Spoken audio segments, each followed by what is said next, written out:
你不要找借口，什么你妈不同意，你妈不同意，其实就是你不同意。我这个钱给了他，我妈背着不痛快。你爱他，就要对对方的家里人尊重，因为那是他的妈妈。不是我说你，你看你疑神疑鬼，斤斤计较，活得多累啊！视频中这个男人名叫小陈，他到底做了什么，竟惹得全场嘉宾老师轮番怒批呢？因为当时我们定亲的时候说好的是3万块钱，然后这次5·1要结婚的时候，他妈突然就改口说要5万块钱，而且他就直接找了我妈了，没经过我同意。这个钱当然是小事，对吧？但是这也关系一个脸面的问题。这有什么脸面啊？你就把钱给了呗，凭什么要给啊？面子问题，我觉得比什么都大。其实我妈的话，因为她最开始说是3万的话，因为她也不知道嘛，因为我是家里老大，她也是第一次嫁女儿。后面的话，因为看见隔壁邻居嫁女儿，都是5、6万的一个彩礼钱，所以她才这样子跟他们家这样说的。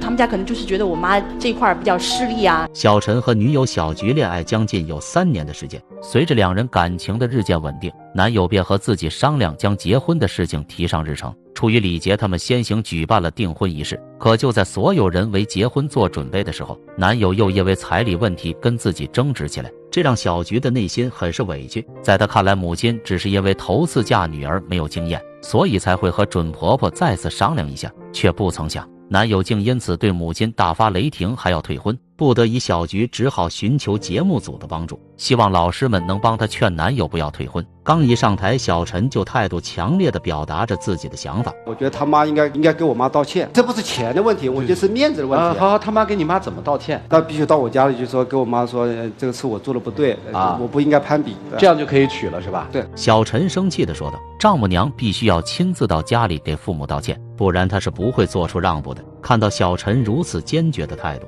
不免让人好奇起来，小菊的母亲到底做了什么事呢？接着小陈便提到了丈母娘提高彩礼的事。因为当时我们定亲的时候说好的是3万块钱，然后这次5·1要结婚的时候，他妈突然就改口说要5万块钱，而且他就直接找了我妈了，没经过我同意。这个钱当然是小事，对吧？但是这也关系一个脸面的问题。听到小陈的话，主持人都表示难以理解，但小陈却认为丈母娘的突然变卦让自己觉得猝不及防。不过钱的数目倒是小事，让小陈真正无法接受的是，丈母娘的忽然改口让他觉得很没有面子。那么对于这件事，女友小菊又会做出怎样的解释呢？其实我妈的话，因为她最开始说是3万的话，因为她也不知道嘛，因为我是家里老大，她也是第一次嫁女儿。后面的话，因为看见隔壁邻居嫁女儿，都是5、6万的一个彩礼钱，所以她才这样子跟他们家这样说的。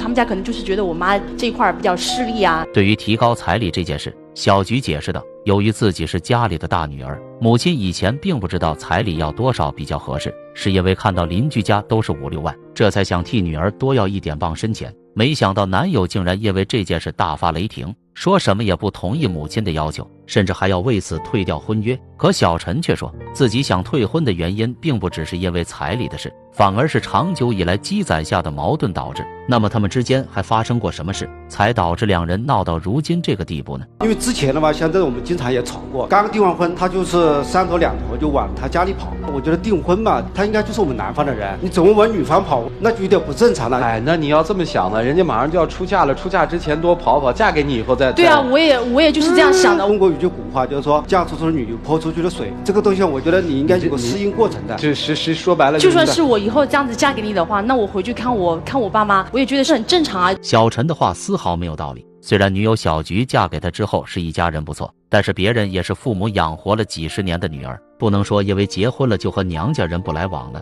小菊和小陈婚后确实是一家人没错，但不管什么时候他都是父母的掌上明珠，他们也永远都是一家人。小陈的这个要求属实太过于不近人情了。小菊也表示，就算以后两人结婚了，自己回家看望爸妈也是十分正常的事，难道因为出嫁就不能回自己的家了吗？可小陈却怀疑女友经常回家是因为用他的工资贴补家用，这又是怎么一回事呢？不光他经常到他妈那去，他妈的经常到单位来找他，这有啥不正常的？看闺女吗？问题是他妈看他的话，他应该到我家里来，为什么偷偷摸摸经常到他单位去的？我就有点不正常。因为当时我的工资卡上是放在他那儿，因为他是跟我说了，就说结婚之后所有的那个财务全部他管，然后刚定完亲他就更进一步了，又得寸进尺，他说这个钱现在我就开始管了。他妈经常过来，我就怀疑他是不是把钱给他妈用了。小陈表示，自己之所以会这样说，是因为丈母娘的做法太过蹊跷，因为他每次来看女儿都不会到两人的家里来，反而是直接去女友的单位找他。丈母娘每次都要避开自己，不由得让小陈怀疑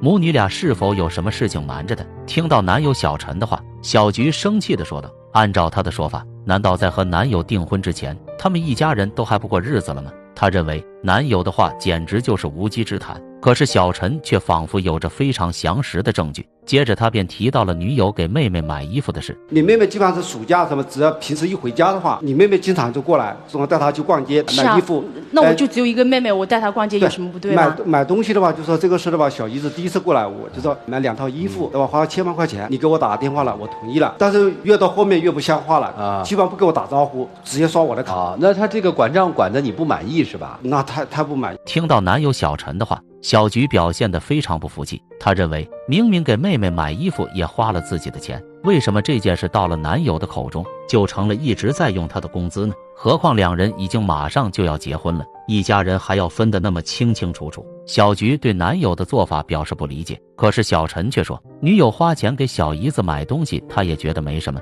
可是女友每次连一声招呼也不打，就毫不吝啬的花钱大手大脚，他根本就不知道两人的工资都用到哪里去了。自己不是在指责女友乱花钱，而是介意女友根本就不考虑自己的感受。说到这里，小陈还提到两家人习惯的不同，他感觉女友家的生活习惯和自己家简直是大相径庭。接着他就说起了两家人过生日的区别。打个比方说，他们家里面过生日嘛，从他爸妈到他那个侄什么那个堂侄啊什么的都过生日啊，都过生日，而且每次过生日还是跟我说都得表示，除了你爸妈妹妹对吧？其他的我觉得我不能接受。他给你过生日吗？跟我也过生日，但是我们家人不习惯。在小陈看来，女友家不管关系多远的亲人过生日，他们都会互相送礼物，但在他们自己家里，只有直系亲属生日庆祝的时候，他们之间才会奉上礼物。这一点自己感觉不能理解。小陈的话音刚落，涂磊老师忍不住好奇问了小陈一个问题：你说他们家谁过生日你都要送是吧？都要送。那我想问一下，你过生日他们都送东西给你吗？会，那不就是礼尚往来吗？但是我爸妈他接受不了。我就给我爸妈这样子过生日，同时的话，我也是记得他爸妈的一份，我也没有说特意偏袒哪一方。正如涂磊老师所说，即便是小陈和女友家的习惯截然不同，但是他们都是互相送礼物，并不存在谁吃亏了的事。小菊也坦言，她在给自家人过生日的同时，也精心为公公婆婆都准备了礼物。她实在是不理解男友到底在计较什么，况且自己家人有什么事情的话，男友从来就不愿意帮一点忙。随后她便讲出了男友不愿意借钱的事。我爸做生意嘛，然后需要3万块钱周转，然后就说跟他借一下，他就不愿意借嘛。什么都不愿意借，我真想帮忙，但是我这个时候确实有困难，因为那年我刚买的房子要交房贷，不光是你爸借钱，而且我弟弟自己买房子，我自己亲弟弟买房子，我也没有借钱给他。在小菊看来，自己爸爸只是想借男友钱周转一下，很快就会还给他了，但男友却说什么都不愿意借。男友不仅不顾及自己的感受，对待长辈也是如此的薄面子。但小陈对此反驳道，自己并不是不愿意帮岳父的忙，而是那个时候经济真的困难，因为自己刚买了房子付过首付，再加上还要还房贷，余下的工资本来就不多，实在拿不出来那么多钱才拒绝了。何况不要说岳父，就连亲弟弟想让自己接济一下，他都没有答应。听到这里，主持人问小菊道，除了借钱的事情之外，男友还拒绝过什么事情呢？去年的时候，我妹她读大学的时候，因为刚好我爸他做生意，这个钱他这样周转不开，然后就说让我先给他垫一下，因为我们俩钱都在一块儿嘛。那我想就是说垫着也可以啊，然后就当时跟他说一下，然后他也就是有点不同意，他就说他说考虑一下。你说这个话，我就更来气了。他说去考虑一下，你叫大家评个理啊。他跟我说他妹妹学费还差6000块，我当时就说他一句，你爸爸既然知道你妹妹马上就交学费了，为什么还要到外面借钱要做生意呢？因为他当时他做生意，他也没有想到就是说这个钱这样子周转不开呀。他给我提了这个事之后呢，我当时我说这个事我考虑一下，我并没有说不同意嘛，对吧？结果到第2天晚上我回来的时候，然后他妹妹也到我们家里来吃饭了。吃完饭之后呢，他妹妹趁我不注意，但是我当时瞄住了，把我的工资卡亲自交给他姐啊。当时我没有发作这个事情，等他妹妹走了之后，我就马上问他，你是不是把我的钱帮你妹妹交学费了？他是的。据小菊所说，平时自己的钱都跟男友的放在一起，所以当需要帮助妹妹垫付学费的时候，她便想着和男友好好商量一下，但没想到男友竟然毫不情愿。可刚听到女友的话，小陈就又一次不留情面地打断了他。他表示自己岳父明知道小女儿上学要用钱，却还是要把钱拿去做生意，结果现在反而来找他借钱。况且女友和自己说了这件事之后，他并没有立刻就不同意，只是提出想要考虑一下。但令他意料之外的是，女友竟直接把卡给了小姨子。小菊的先斩后奏使男友小陈非常生气，他觉得女友丝毫就没有把自己放在眼里。更加过分的是，不仅是女友，就连岳父岳母一家都不信任自己，这又是怎么一回事呢？他妈的突然给他打电话，他说我有2婚了，在外面有小孩。当时嘛，我妈这样给我打一个电话，因为家里人可能有点八卦，她也可能是出于一个好心这样告诉我。我这个人性格比较急，她当时这样跟我一说，然后当时我就随意丢一个鞋跟过去了，对，还把她砸了一下，把我头打了。我就是当时因为觉得心里面蛮气，就是这样子。这不是气不气的问题，我刚才这是就说你一个相互信任的问题，对吧？不能听信隔壁邻居的那个谗言，说我有2婚，你自己是怎么想的？其实你是不是2婚的话，我也不是在意，只是说你不在意吗？你不在意，那干嘛打人呢？说我心里面就是有点不舒服，但是我也没有跟他发作。打人呢还不叫发作，还怎么个发作法？我就是因为当时打破了，我现在还长了包了。不得不说，小菊的做法确实有些过分了。无论这件事是不是真的，她都不应该直接拿高跟鞋砸男友的脑袋。俗话说，不怕1万就怕万一。如果出了什么严重的后果，小菊肯定也会后悔万分的。小陈却认为，这不光是女友暴脾气的问题，最关键的地方是，女友只听了隔壁邻居一句没头没尾的谣言，就顿时气急要和他动手。这是女友压根不信任自己的表现。对于男友的指责，小菊坦言，其实不管男友是不是2婚，她都不会在意的。自己当时也是过于恼火，才做出了那样过激的举动。事情发展到这里，一旁的嘉宾老师们发表了自己的看法。这男人都计较成这样，他那工资到底有多少？还给他呗，干嘛呀？给自己整那么累？你也有工作的，给妹妹买个裙子、买个衣服，用自己的钱，理所当然、理直气壮的，干嘛呀？天天让人家数的。我要找这么一男朋友，我得疯了。这女人健康、美丽、爱你，你还想要什么呀？你都38岁了，2万块钱你也拿得出来，你较那个劲干什么呀？于老师，我一家人幸福在一起，生活是最美好的。先说钱，你们其实对对方家里人，甚至于对对方关心在哪里，刚才的对话没有听到，只热衷于钱的支配权。男士，你是把钱交给了女方，但是一点也不心甘情愿，因为你没有一个基于最基本的信任。就比如，徐老师，我打断一下，你的话说的我不爱听。我把钱给他，我是心甘情愿的。我发誓，我对天发誓，我绝对是心甘情愿。好，但是鼓励一下。但是这个钱呢，就说是花在我家里，而不是花到他家里。你既然是心甘情愿的给他，为什么要给？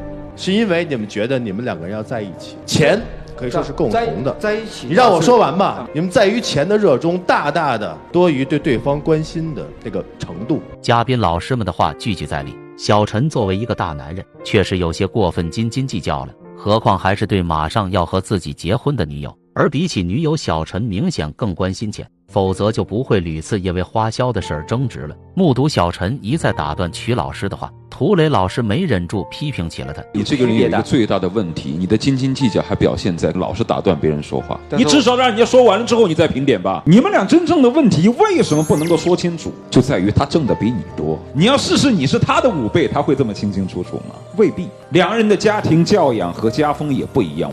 你们家是混混沌沌不分彼此，他们家是清清楚楚各自为政。有的时候你在自己分得清清楚楚的时候，恰恰是你混得比别人好的时候。当你混得比别人不好的时候，你就不想分得那么清清楚楚。如果别人那个时候那样对你，你就会觉得别人特别没人味儿。所以说，如果夫妻之间做不到完全的信任和清清楚楚，就不可能做到真正的相亲相爱。涂磊老师的话引人深思，正是由于2人收入的悬殊，所以每当小菊给自己家人花费的时候，男友小陈总感觉自己吃亏了。而也正是他们不同的生长环境，才导致了现在这种迥然不同的性格。如果2人要继续生活下去，就必须做到相互信任，及时沟通。那么在听完各位老师的话之后，他们又分别会做出怎样的选择呢？结婚是2个家庭的事，关键其实还是一个相互的一个信任。虽然你妈这个事做的不对，但是呢，反正你自己家里看着办嘛，我无所谓了，只要我妈